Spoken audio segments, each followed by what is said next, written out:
My name is London Reed. I'm 35 years old, and I'm the founder of Green Harvest Solutions, a company that supplies organic agricultural products to clean food farms throughout California and neighboring states. Right now, my life is peaceful in a way I used to think was impossible. I wake up in our three-bedroom house in suburban Sacramento. I drink my coffee looking out at the little patch of garden my fiancé, Noah, is obsessed with. I go to the office, build the company I poured my 20s into. At night, I drive home, and Noah is usually already in the kitchen, sleeves rolled up, cooking something that smells like garlic and comfort. We eat, we laugh, we go for a walk, we watch a movie. Work and Noah, those are the two pillars of my life. As for my parents and my sister, we're done. Completely, irreversibly done. But it wasn't always like that. To understand why I no longer have a family in the traditional sense, you need to come back with me to August 2022, to the birthday party that burned the last bridge between us. It started with a phone call, a week before the party. I remember I was in my office, staring at a spreadsheet, when my phone lit up with Mom on the screen. For a second, I almost let it go to voicemail. We hadn't been close for a long time. Most calls from her came with strings attached. A favor, a comparison, a guilt trip. But something in me, maybe habit, made me pick up. "London!" Mom's voice blasted through the speaker, bright and excited in a way I hadn't heard in years. "Remember to come home for my birthday, okay? 65 is a big number. Bring Noah, too. I haven't seen him in ages."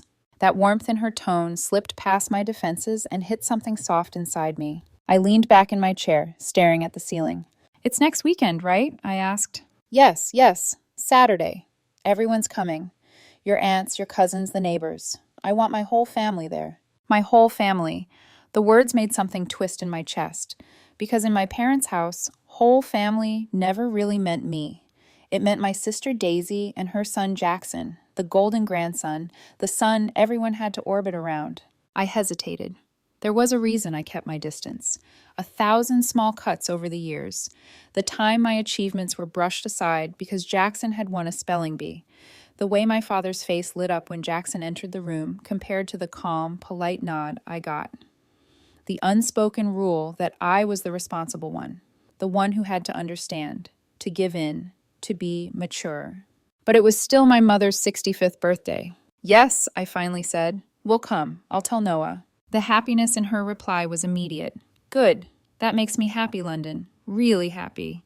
When I hung up, I just sat there for a moment, phone still in my hand, an odd heaviness sitting on my rib cage.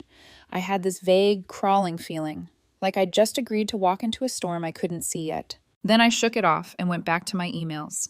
I had no idea that decision would change my life forever. On my mom's birthday, Noah and I got into the car in Sacramento and drove the 3 hours down to Fresno, where my parents live.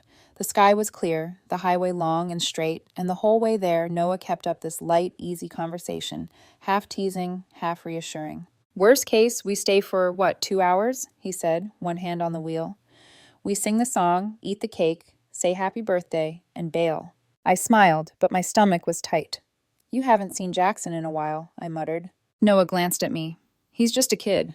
"Right," I said, "just a kid." Just a kid who had never heard the word no in his life. When we pulled up to my parents' house, the driveway was already jammed with cars.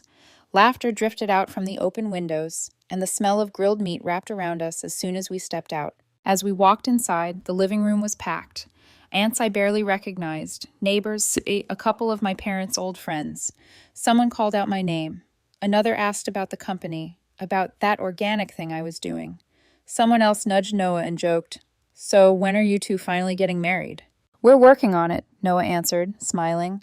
He squeezed my hand under the table, like a quiet reminder. I'm here. After a few minutes of that small talk, I tugged his hand. "Let's find my mom." We headed toward the backyard.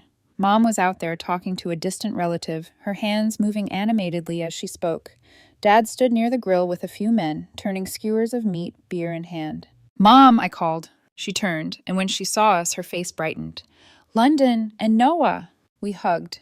I handed her the gift, a silk scarf Noah and I had chosen earlier that week after wandering through half the mall. She opened the box, her fingers brushing the fabric. Her expression softened in a way I hadn't seen in years.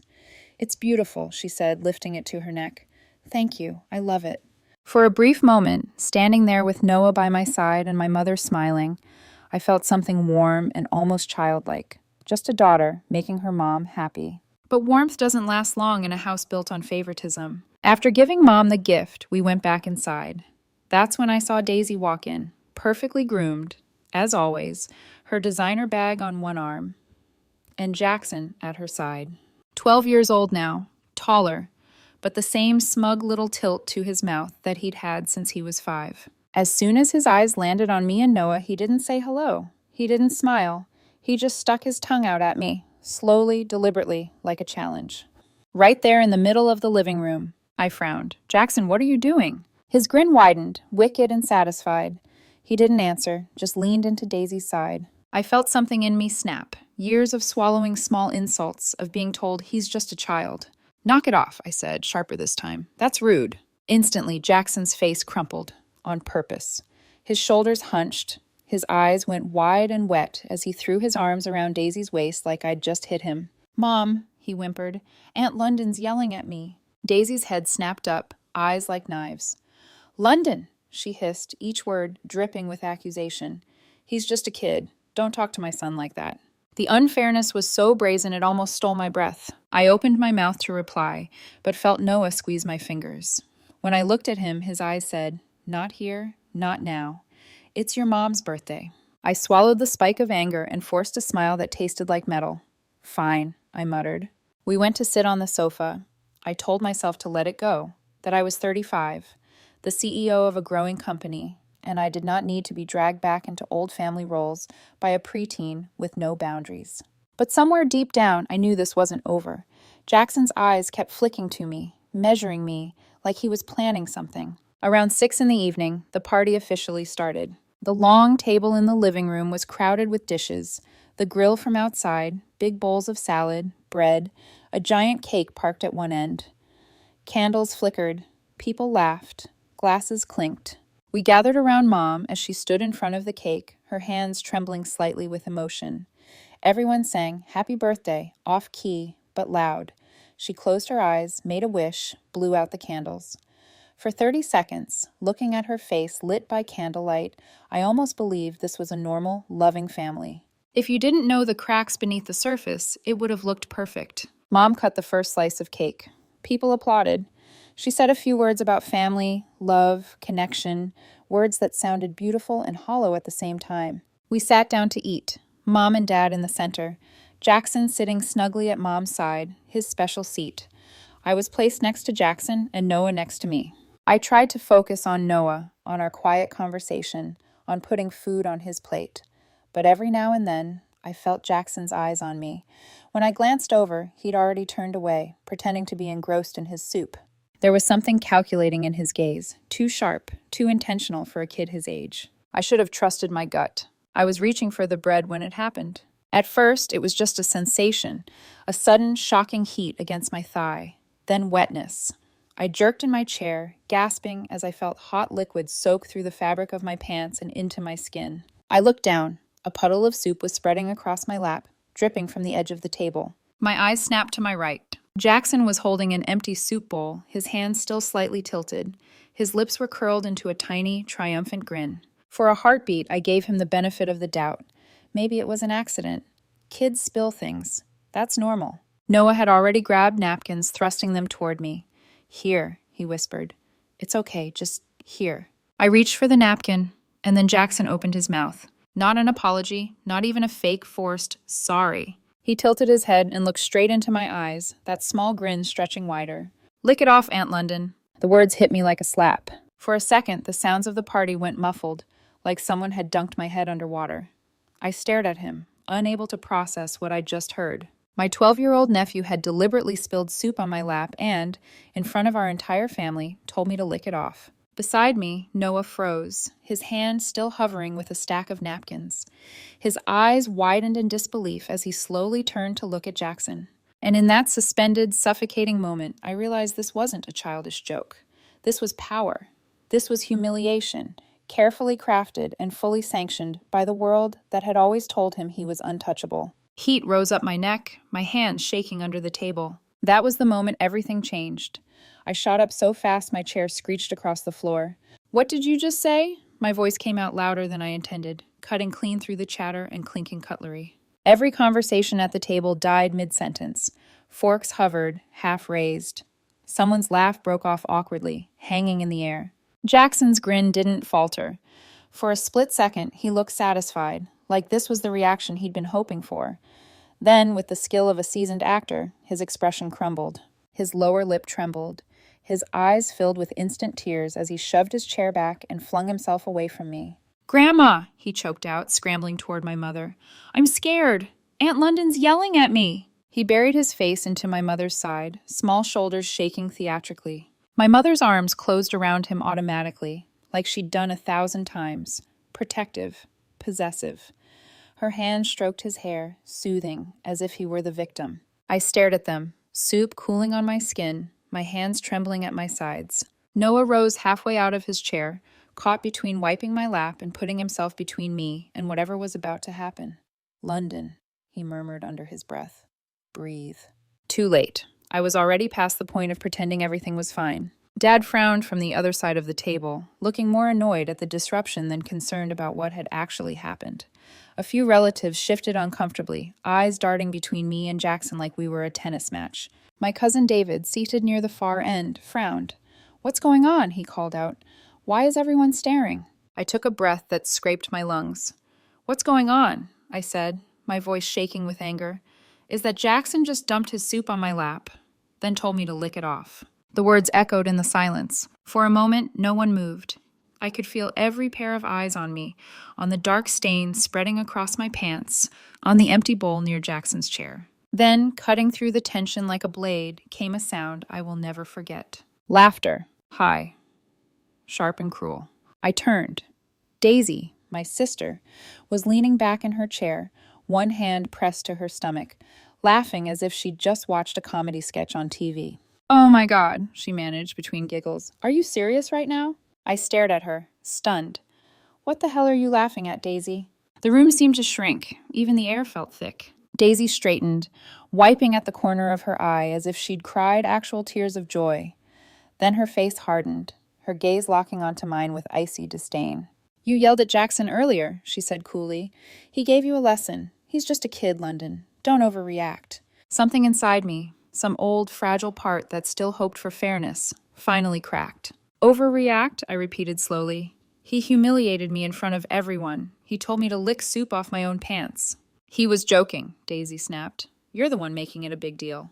I looked to my parents, desperate for just one person at that table to stand up and say this was wrong. Mom's hand never left Jackson's hair.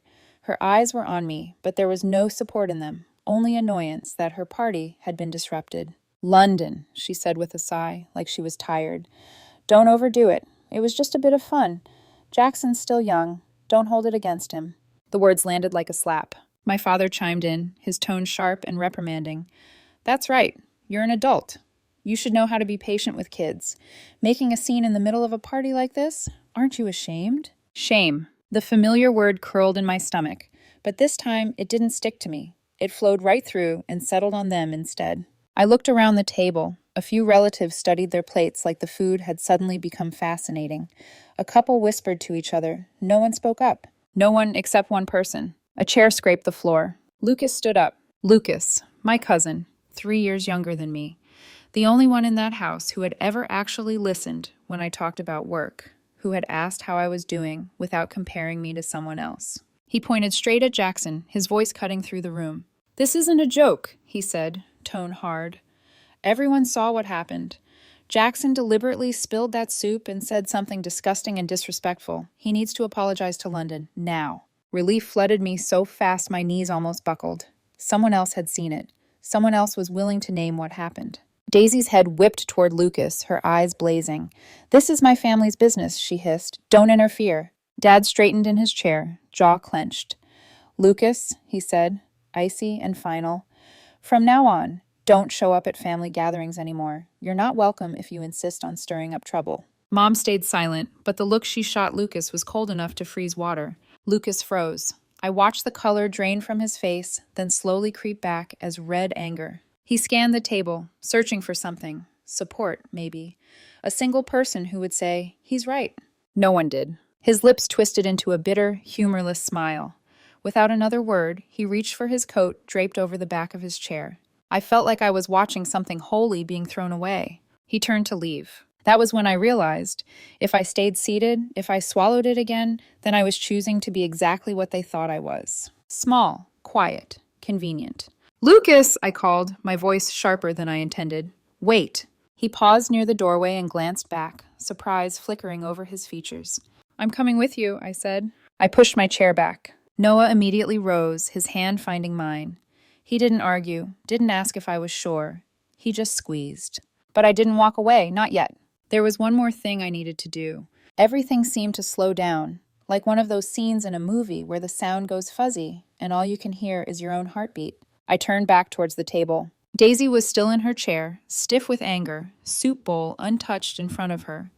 Jackson clung to my mother, peeking at me from the safety of her arms with that same sly glint in his eyes. My eyes fell on the second bowl of soup sitting in front of Daisy. Steam still rose from it, curling up into the air. I walked around the table, my footsteps loud on the tile. "London," Noah murmured behind me, uncertain now. "What are you—" I didn't answer. I stopped right in front of Daisy. For the first time that night, she looked nervous. "Don't," she warned, her voice low. "Don't you dare." I reached down, picked up the bowl of soup, feeling the heat press through the ceramic into my fingers. For a heartbeat, no one moved. I could hear my own breathing, the tick of the clock on the wall, the faint sizzle of meat still grilling outside. Then I tipped the bowl. The soup cascaded over Daisy's perfectly styled hair, down her made-up face, across her expensive dress. It dripped off her chin in thick, creamy streaks and splattered onto her lap, onto the floor. The room erupted. Daisy shot out of her chair, shrieking. "Are you insane? Have you lost your mind? What the hell is wrong with you?" Aunt Linda gasped, a hand flying to her mouth. Someone else yelled my name like they didn't recognize me. A couple of relatives scrambled for towels. I just stood there and watched. My hands were steady for the first time that evening. Then I turned to my parents. "You said it was just a joke," I said quietly, my voice icy and calm. "So go ahead. Why don't you lick the soup off Daisy's head?" The silence that followed was deeper than any scream. Dad's face turned a shade of furious red I'd never seen before. He shot up so fast his chair toppled backwards. "London!" he bellowed, jabbing a finger toward me.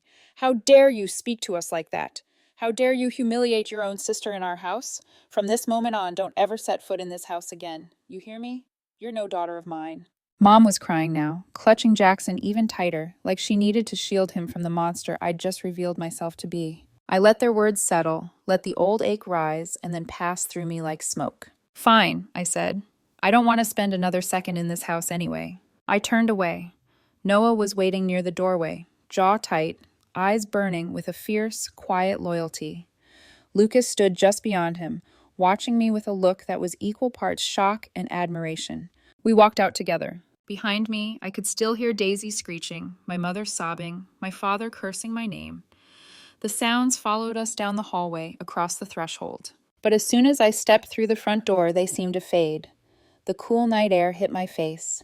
And for the first time in my life, walking away from that house, I felt light. Not happy, not yet, but lighter. On the drive back to Sacramento, the car was quiet. The road stretched ahead of us, endless and dark, broken only by the sweep of headlights. Noah drove. His free hand stayed wrapped around mine on the center console, thumb rubbing small, grounding circles on my skin. "Are you okay?" he asked softly, finally breaking the silence. I looked out at the blur of highway lights. "No," I said honestly, "but I will be." Because somewhere between hot soup on my lap and the front door closing behind me, I'd made up my mind. I was done begging to belong to people who never chose me. And starting the next morning, I was going to take back everything they'd ever felt entitled to. I woke up the next morning with my throat raw and my chest heavy, as if the entire night had pressed itself against me like a weight I couldn't shake off. I wasn't in my childhood bedroom. I wasn't in the Fresno house with the too thin walls and the too thick silence. I was home, in Sacramento, wrapped in warm sheets next to Noah. And still, I felt cold. The memory of soup seeping into my clothes and laughter erupting around me replayed in my mind, like a film I didn't ask to watch but couldn't look away from. Noah stirred before I did. He always woke up early to make coffee, but this time he didn't move. He stayed there watching me with quiet concern. You barely slept, he said softly. I'll sleep when my brain stops replaying everything, I muttered, rubbing my forehead. He didn't push. He never pushed. He just reached forward and brushed a stray strand of hair behind my ear. What do you need today? I exhaled, slow, heavy. Closure, I said. I need to take back everything I shouldn't have given them. Noah nodded, like he'd known all along this was coming. Then do it, he said. Whatever you decide, I'm with you. It was both a promise and an anchor. I clung to it as I climbed out of bed. Back in 2018, when Green Harvest Solutions was still a newborn idea held together by sleepless nights and stubborn hope, I had done something stupid, something naive. I gave my parents 5% of the company's profit. No paperwork, no signatures, just a soft-hearted daughter wanting to share her success with the parents she hoped would someday be proud of her. Every month since then, they'd been receiving a growing slice of my income, sometimes close to $10,000 a month when business was booming. But it wasn't theirs. They didn't help build the company. They didn't invest. They didn't even ask how I was doing. And after the party, they didn't deserve one more cent. So that morning, I sent an email to my accounting team. Effective immediately, cease all profit disbursements to my parents. There is no contractual obligation. No payments should be issued moving forward. My manager called within an hour to confirm the instruction. That same afternoon, my parents realized the money was gone. My phone lit up with calls faster than I could silence them. Mom, 12 missed calls. Dad, 17 missed calls. Daisy, 8 missed calls. I didn't answer a single one. I didn't even open the messages. Then I blocked all 3 numbers. For a moment, the silence felt like oxygen. Back in 2020, the height of the pandemic, Daisy's husband's construction company had crumbled. Cash flow evaporated. Projects stalled. Workers were laid off. Daisy called me sobbing, her voice frantic. London, please. If we don't get help, we'll lose everything. I transferred $130,000 the same day. No loan contract, no repayment plan, just a sister trying to help family survive. 2 years passed. Not a dollar was returned. Not a thank you was ever repeated. Not a conversation was initiated unless Daisy needed something. The night of the party, Daisy stood there laughing as her son humiliated me. Laughing at me. She forgot the $130,000, but I didn't. So the next morning, I contacted a law firm and instructed them to send a formal debt collection letter. Repay $130,000 within 30 days or face legal action. No negotiation, no emotional appeals, just consequences. By evening, Daisy's husband had messaged me 14 times. London, can we talk? Let's be reasonable here. You can't do this to family. We're struggling. Please reconsider. I blocked them, every one. I didn't feel guilty, not even for a moment. They had chosen their side. Now I was choosing mine. 3 days after the party, just when I thought things might quiet down, my doorbell rang in the early afternoon. I was in my office reviewing supply chain contracts. Noah was in the kitchen preparing lunch. I froze. I wasn't expecting anyone. Something inside me, instinct or dread, tensed. When I opened the front door, my stomach dropped. My parents, Daisy and Jackson, all standing on my porch. The audacity was breathtaking. Mom forced a strained smile, the same one she used whenever she was about to manipulate but wanted to look gentle first. London, she said, her voice falsely warm. Can we come in to talk? We're family. There's nothing we can't resolve. I didn't move. I didn't step aside. I didn't invite them in. I simply stared at them, silent and unmoving. Dad shifted uncomfortably. He'd never had to stand on my doorstep with his hat metaphorically in his hands. I sensed confusion, embarrassment, even fear beneath his irritation. Daisy stood behind them, clutching Jackson's shoulder like she was holding a wild dog she couldn't control. She didn't meet my eyes once. The tension was thick enough to touch. No one spoke. Finally, Daisy took a shaky breath, pushed Jackson forward, and crouched to his level. Jackson, she urged, her voice strained, apologize to Aunt London. Jackson didn't move. Jackson, Daisy repeated, voice a little louder. Say you're sorry, now. The boy lifted his chin, defiance radiating off him like heat. No, he snapped. Daisy's face went pale. Jackson, please. I'm not apologizing, he shouted. I didn't do anything wrong. Mom gasped softly. Dad's jaw dropped open. Daisy looked like her soul was leaking out of her body. I felt nothing but clarity. This child wasn't the problem. He was the product. A monster raised by people who excused every cruelty he committed. Mom reached for his arm. Jackson, sweetheart, listen to Mommy. He jerked away violently. No, I don't want to apologize. Nobody can make me. The boy then turned his glare toward me with a smirk that caught the sunlight. "You can't do anything," he taunted. "Call whoever you want. I'm not scared of you." And finally, something inside me clicked into place. Not anger, not shock, not sadness. Just a clean, sharp line. Enough. I opened my mouth to speak, but before any words came out, I felt Noah step beside me. He had appeared silently, like a shadow I didn't know I needed. His voice was calm, steady, strong. "Call 911, honey." 3 words, but they were a lifeline. He didn't yell, he didn't posture, he didn't try to negotiate. Just, "Call 911. Forget them. Protect yourself." I pulled out my phone and dialed. When the screen lit up with 911 emergency services, panic finally flashed through my parents' eyes. They grabbed Daisy and Jackson, dragging them back down the steps. Mom was crying. Dad was cursing under his breath. Daisy was pleading. Jackson was shouting insults over his shoulder. And I just stood there, phone in hand, watching them shrink into the distance. No guilt, no regret. Just relief. When they were gone, Noah wrapped his arms around me from behind. My muscles, which had been tight since the party, finally loosened. "You did the right thing," he whispered into my hair. I closed my eyes and leaned back into him. It was the first time in my life I felt truly protected. During the next month, the world felt strangely quiet. Daisy scrambled to gather money. She took a bank loan. She sold jewelry. She begged her husband's business partners. On the 28th day, $130,000 appeared in my account. My parents, now without their 5% profit share, returned to living off their modest retirement income. And for the first time, I felt no responsibility for their comfort, no pressure to mend anything, no obligation to fix what I didn't break. I had chosen peace, and though it cost me blood family, it bought me freedom. But I had no idea this was only the beginning, because 3 years later, they would come back. Not for forgiveness, not for reconciliation, but for something far, far heavier. Something that would drag all the consequences of their parenting straight to my doorstep. And this time, they would need more from me than money. Much more. 3 years passed. 3 years without a single message from my parents. 3 years without Daisy's voice in my ear.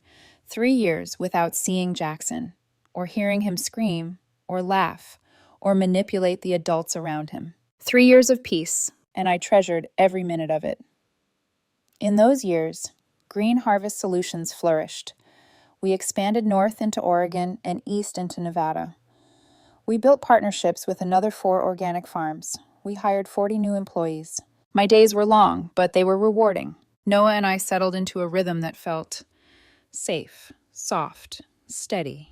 We bought a bigger house, still in Sacramento, with a small garden that Noah filled with herbs, cherry tomatoes, and flowers he insisted had feelings. Every morning, I'd wrap my robe tighter as I stood by the window, watching him tend to his plants with that quiet, focused tenderness that made me fall in love with him all over again. We cooked together. We traveled every few months. We spent evenings on the couch, my feet on his lap, his fingers tracing patterns absent-mindedly on my skin. There were no insults, no guilt trips, no emotional landmines waiting for me. Just us. Just peace. I didn't miss my family, not even once. But sometimes, I wondered if they missed me. The one person I kept in touch with was Lucas. After the party incident, he had been cast out of the family just like I was. Maybe not officially, but emotionally, relationally. He told the truth, and in that house, truth was treason. We met once or twice a month for lunch. He'd talk about his job, his girlfriend, the books he was reading.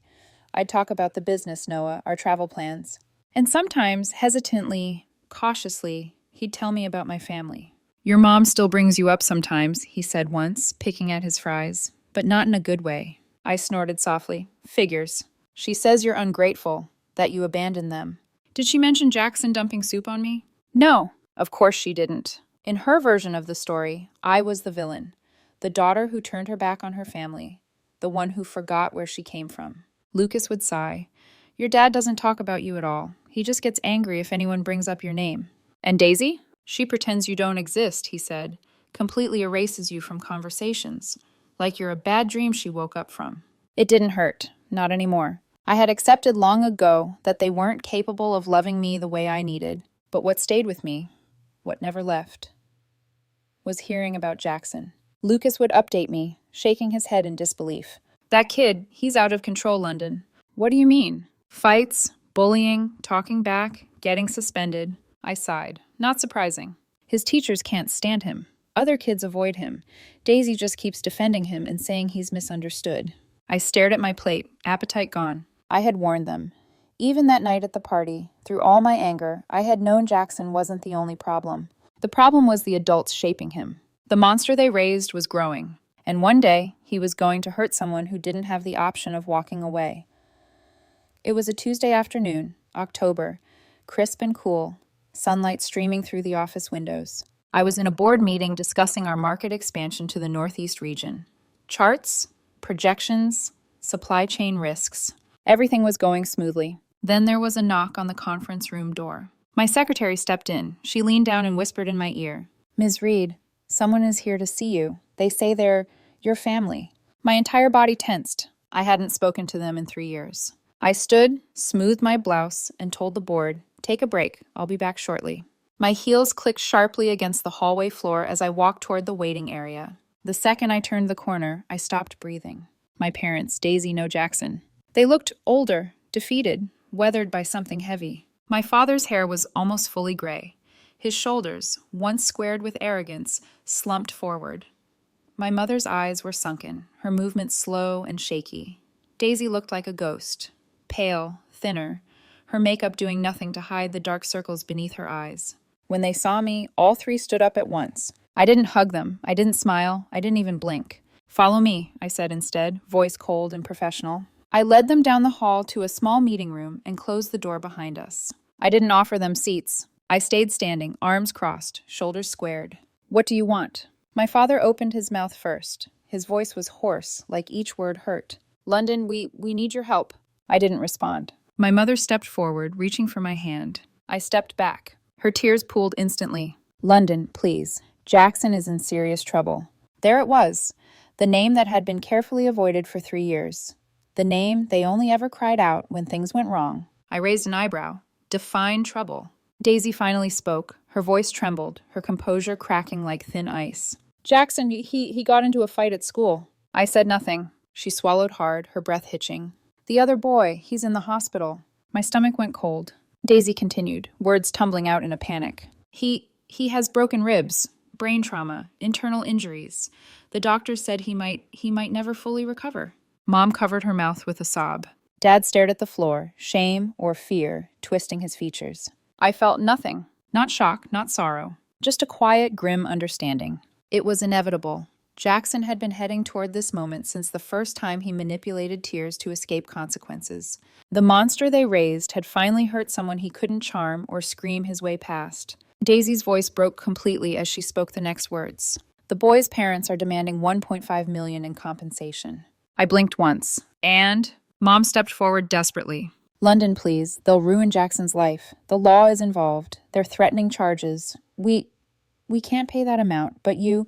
There it was. The real reason they came. Not for me, not for reconciliation, not for forgiveness. For money. "For once," Dad rasped. "Just once. Help your family. You're the only one who can." I exhaled slowly. Then I walked around the table, picked up a bottle of water, and twisted the cap open. Without breaking eye contact, I tipped it over and let the water spill onto the polished wood floor. My parents stared at the spreading puddle in confusion. Daisy looked horrified. I set the empty bottle down gently. Then I looked at them, at all three of them, and said, "I'll help you, on one condition." Silence pressed against the walls. Dad's voice trembled. "What condition?" I stepped closer, my tone icy and calm. "You will kneel, and you will lick this water off the floor, just like Jackson demanded I do 3 years ago." The room went still. No one breathed. Then, Dad's face contorted, rage twisting his features. "You cruel, ungrateful..." Mom sobbed, shaking her head violently. "How could you say that? How could you be so heartless?" Daisy crumpled, sinking against the table, unable to speak. I didn't move, didn't flinch, didn't soften. "You wanted equality," I said quietly. "This is what equality feels like." Dad lurched forward as if to grab me. I stepped back and opened the door. Security was already standing outside. "Escort them out," I said calmly, "and they are never allowed back in this building again." As the guards led them away, Mom crying, Dad shouting, Daisy trembling, I watched them disappear down the hall. I didn't feel powerful. I didn't feel vindicated. I didn't feel guilty. I just felt hollow, like a chapter of my life had finally burned itself to ashes, and there was nothing left to do but walk away. The hallway was quiet, long after their bodies disappeared around the corner. Mom's sobs, Dad's curses, Daisy's trembling whispers. They had echo, they had volume, but they didn't have weight anymore, not on me. The moment the door closed behind them, it felt like a physical veil had lifted off my chest. 3 decades of shame, silence, eating every insult to keep the peace, drained out of my body like poison finally leaving my bloodstream. I stood there alone in the private conference room, staring at the puddle of water slowly drying on the floorboards, the last symbol of everything they had done to me, and everything I no longer owed them.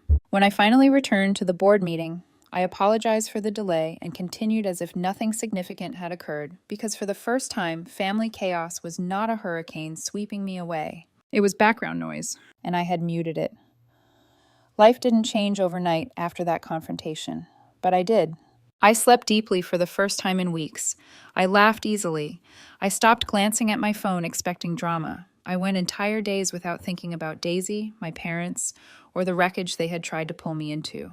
London Reed was no longer the family scapegoat. I was just me. And one cool November evening, something happened that reminded me how much beauty I had allowed into my life once I shut the door on toxicity. Noah asked me to take a walk. That wasn't unusual. We walked often, especially on crisp evenings when the Sacramento sky turned orange and lavender. But today, he was oddly quiet. His hand was warm in mine, and every few minutes I'd catch him looking at me like he had a secret he was struggling to hold on to. We reached the small bridge near our house, the place where he'd first told me he loved me 3 years earlier. He stopped walking. "London," he said softly. I turned. He wasn't nervous. He wasn't shaky. He looked sure, utterly sure. He reached into his coat pocket and pulled out a small velvet box. My breath caught. When he opened it, a delicate ring glimmered in the fading light. Simple, elegant, exactly the kind of understated beauty Noah knew I loved. "Will you marry me?" he asked. There were no speeches, no long declarations, just the truth in his eyes. A truth that said, "I choose you every day." The world blurred. I didn't realize I was crying until he reached up to thumb away my tears. "Yes," I whispered, then louder, steadier, "Yes." He laughed, a sound full of relief and joy, and pulled me into his arms. The world felt new, clean, soft, like everything painful that had come before was simply compost for the life I was building now. We decided quickly what we wanted. No huge event, no distant relatives, no people who came out of obligation or curiosity. Just a small, intimate ceremony with close friends, and Lucas standing proudly as the only family member from my side. He teared up when I told him. "I always knew you'd find people who deserved you," he said, "and I'm honored, really." I hugged him tightly. In that moment, I realized something important. Family isn't who shares your DNA. Family is who shows up when it matters. Lucas did, Noah did. My parents never had.